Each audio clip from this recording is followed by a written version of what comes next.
Hi everyone, welcome to my channel Bibbidi Bobbidi Books. My name is Ellie and this is going to be a video where I recommend to you some books based on your movie taste.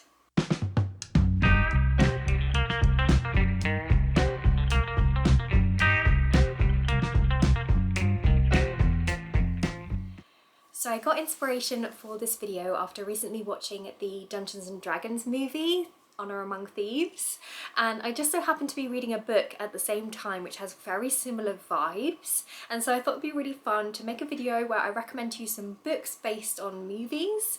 So what I mean by that is if you've watched the movies that I'm talking about, then I recommend for you to try these books because they have a very similar feel, or I guess it works both ways. If you've read the books that I'm talking about, then you might want to check out the movies if you haven't watched them already. So yeah, without further ado, I'm just going to hop straight in with the first movie to book recommendation.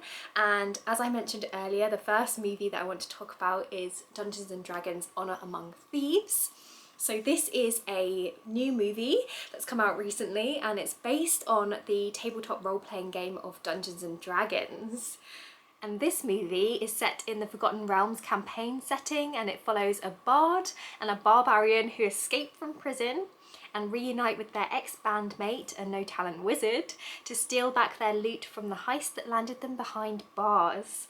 And along the way, they end up recruiting an animal-shifting druid, and as I'm sure you can imagine, they end up getting into some dangerous situations when their plans go awry, and they catch the attention of a powerful red wizard who is planning something sinister. So I really had a lot of fun watching this movie, and the book that I recommend to you based off of that is Kings of the Wild by Nicholas Eames. So this is a really fun fantasy story that doesn't take itself too seriously, and in this book we follow a band of middle-aged mercenaries that are getting back together after many years for one last hurrah, because basically one of the bandmates' daughter is in danger and they're trying to save her. So they're coming back together and there's lots of antics, there's lots of fighting, there's lots of monsters, and it's just a fun time. And the reason why I think this is perfect for you if you enjoy the Dungeons and Dragons movie is because this is also inspired by that game, and you see lots of references to Dungeons and Dragons. You'll see lots of familiar creatures. They've definitely taken a lot of things from the monster manual in this book, and you'll also see lots of magical items that you might recognise, and it just has that chaotic feel of playing Dungeons and Dragons, which I really loved in here.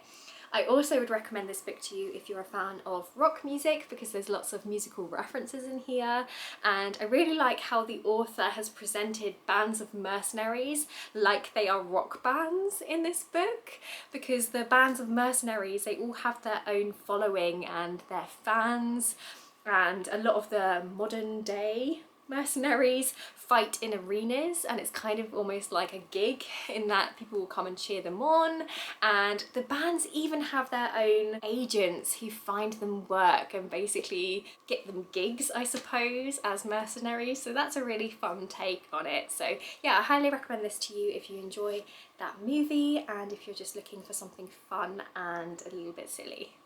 Okay, so the next movie that I want to talk to you about is Event Horizon, which is an excellent and incredibly intense and terrifying sci-fi horror movie. So this movie is titled after a spaceship that is the first of its kind that has faster than light travel, but it went missing after several years and it reappeared suddenly.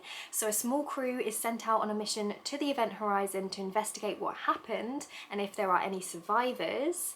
But when the crew arrive on the ship, they discover that everyone on board is dead, and the longer they spend on the ship, the more they discover about the horrors that have transpired and the dangers that they face.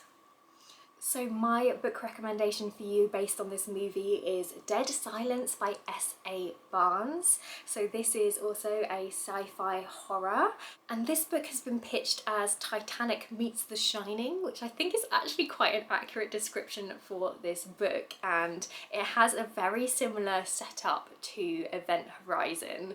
So in this story we follow a crew who are on board this repair ship, and they pick up this distress signal signal, and because the captain isn't very keen to return back to Earth, she decides that her and her crew are going to go and investigate this distress signal, and they find that it's coming from this famous luxury cruiser that actually went missing 20 years ago, and they decide to board the luxury cruiser because they want to find out what happened.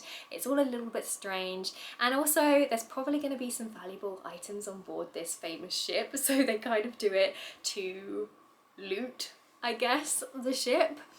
And so the crew end up going on board, and they quickly find out that something is very wrong, and the crew have to fight to try and keep their sanity in order to figure out what's going on with the ship and to stop the same thing from happening to them. I don't want to give too much away, but as you can see, it has a very similar setup to Event Horizon, and it's a really fun time. It's definitely more horror than sci-fi, I would say, and what's really great about this book is that the ship is actually modelled after the Titanic, so it kind of feels like the Titanic floating out in space, which is just such a cool setting for a horror story, and it's really creepy. It keeps you on the edge of your toes, and yeah, it's such a fun time, so definitely check that one out if you're a fan of horror and if you're a fan of Event Horizon.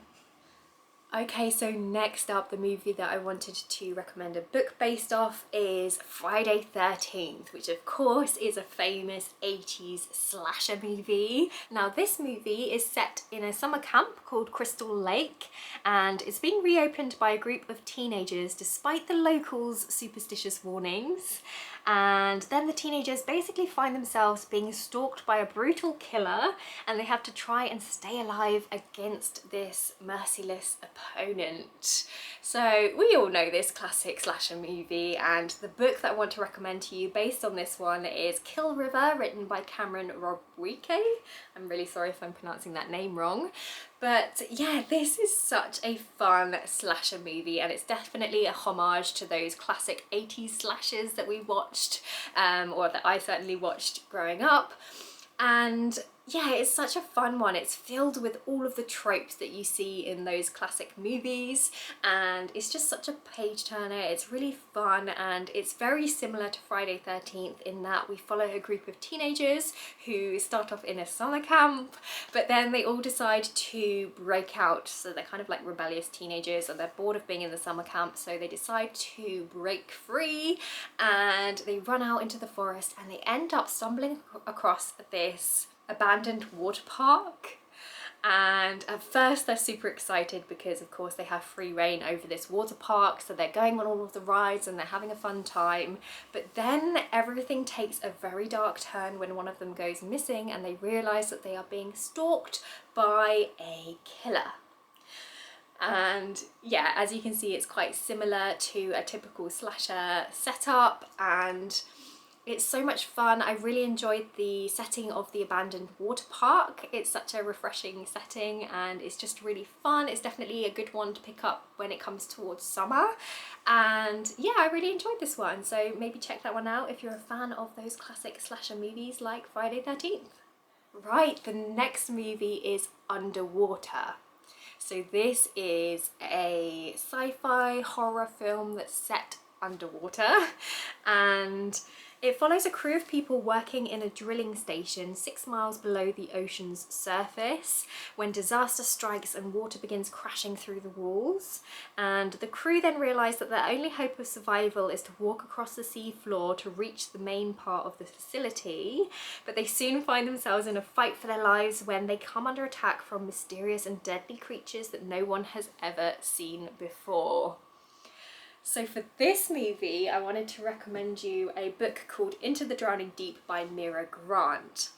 So this is a book that is essentially about killer mermaids and I really enjoyed this one. When I first heard that premise, I was a little bit dubious, but it's actually really, really well done. So in this book, we follow our main character, Tori, who is a marine biologist, and she's a sonar specialist, and she has dedicated her life to researching this particular area of water, and she's kind of obsessed with this section of the ocean because it's actually the place where her sister went missing. So we find out very early on that her sister was a reporter for a company called Imagine Entertainment, and she was on board this ship that went out into the ocean to film a mockumentary about mermaids, and her, along with all of the crew and the ship itself, actually went missing after going through this particular area of water. And so Tori has dedicated her life to researching this area, and she's particularly interested in it because there was some footage that was leaked from her sister's ship when they were filming the mockumentary, and it seemed to show that the vessel was being attacked by these mermaid-like creatures. Now the government quickly got rid of that footage and claimed that it was all a big hoax, but Tori thinks differently, and she's kind of determined to prove that these creatures exist and to find out exactly what happened to her sister. And then the story takes off when she gets invited on board this investigation ship along with lots of other scientists, and they all sail out towards this area of water to carry out their research, and things take on from there, and it's so intense and fun. And what I really enjoyed about this book is that the characters are so fascinating because you really feel for Tori, but there are also so many other side characters that are all equally fascinating, and they're all different scientists, they're all on board the ship for different reasons, and they all have different morals, and we really see tensions rise between the characters on board this research ship as things start to go awry. And so yeah, I think that you would enjoy this one if you enjoyed the movie Underwater. Obviously Underwater is literally set underwater, whereas this one is on a ship above the water, but it still has very similar feels in that there are these creatures from the ocean that are attacking the ship. It's a story about survival and it has similar vibes, so I definitely recommend this one to you if you're a fan of that movie. Okay, so next up we have Miss Peregrine's School for Peculiar Children. So this is a really fun family movie, and in this movie we follow a young boy called Jake who ends up finding a magical place known as Miss Peregrine's School for Peculiar Children, and it's kind of a safe haven really, or a sanctuary for children with magical gifts. But Jake soon finds out that the school and its residents are in danger, and he has to find a way to save them. So of course this movie was an adaptation of the book written by Ransom Riggs, I think it is, and so I would highly recommend for you to go and read that original story if you enjoyed the movie and you haven't read it already. But if you're looking for something else that has a very similar setup, then I would recommend to you The House in the Cerulean Sea by TJ Klune. So this is a really lovely, heartwarming fantasy story, and it follows our main character Linus Baker, who works as a case manager, and his job is to go around and investigate these government sanctioned orphanages which house magical children, and he basically goes around to inspect them and to make sure that they are all operating according to the government's guidelines. And then one day he gets called up by his management and sent on a secret job basically to go out and investigate this particular orphanage which is out on this island, and the orphanage is known as the House in the Cerulean Sea, and the reason why he's sent there in secret is because it houses the most dangerous children. And so his job is to go in and to see whether it's safe to keep this orphanage open, or if in fact we need to close it down because the children are too much of a threat essentially. And we follow Linus as he goes to this house in the Cerulean Sea, and he meets the children, and he also meets the man who looks after the children and runs the orphanage. And it's such a lovely story as we see him kind of challenging his own preconceptions and his own prejudices, and it's very much a story about standing up for those who can't stand up for themselves, and about finding joy in your life, and about challenging the things that you have always been told or the rules that you've always lived by, and opening up your mind. And it's so sweet. And of course I think this is perfect for you if you enjoy Miss Peregrine's School for Peculiar Children, because it has a similar vibe with the orphanage and with the magically gifted children who are perhaps not recognised by society and who are a little bit different and who people fear. And yeah, it's such a lovely story, and it also has a little bit of a romance in here as well. So yeah, if you're looking for a heartwarming fuzzy book, then maybe try this one. Okay, so the final movie that I wanted to mention is Spirited Away, which is of course an animated movie, and it follows a 10-year-old girl who stumbles upon a seemingly abandoned amusement park. And then after her parents are turned into pigs, she meets a mysterious figure who explains that the park is a resort for supernatural beings who need a break from their time spent in the earthly realm, and that she must work there to free herself and her parents. Now, the book that I want to recommend to you if you like that movie is The Girl Who Fell Beneath the Sea by Axio. So this is a book that I feel like has similar vibes, and my experience of reading this reminded me of my experience of watching Spirited Away. So while the stories aren't necessarily that similar, it just gave me those kind of whimsical, creative, colourful vibes. And so that's the reason why I think that you would enjoy this if you enjoyed that movie. So this is a standalone fantasy, I think it's a YA, and it follows our main character, Mina, who lives in this town which is ravaged by these really deadly storms. And the townsfolk think that they have to sacrifice a woman every year to try and appease the sea god to stop these storms from ravaging their homes. And the story takes off on the day of this sacrifice, and there's this woman called Shim Chong who's been prepared to be tossed into the sea as the sacrifice, and it turns out that she is actually Mina's brother's beloved. So Mina's brother tries to intervene with this sacrifice, even though he knows that to do so would be a death sentence. And in a dramatic turn of events, Mina ends up throwing herself into the sea as the sacrifice in order to save her brother and his beloved. And she ends up getting whisked away to the spirit realm, where she tries to hunt down the sea god and to try and put an end to these deadly storms that have been ravaging her family's home for generations. And it's such a whimsical and fast-paced story. I remember the images were so vivid in here. It was so creative. I love the spirit realm. It gave me very similar vibes to Spirited Away.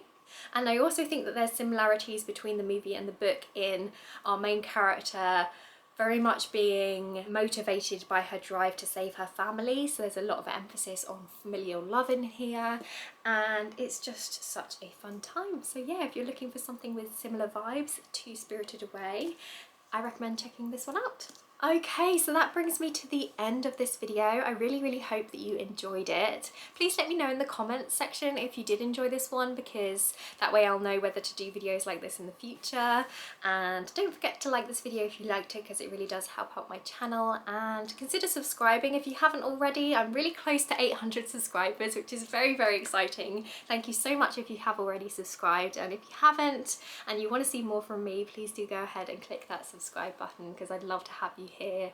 And yeah, I'm wishing you all the best, and I guess I'll see you next time with another video. Bye!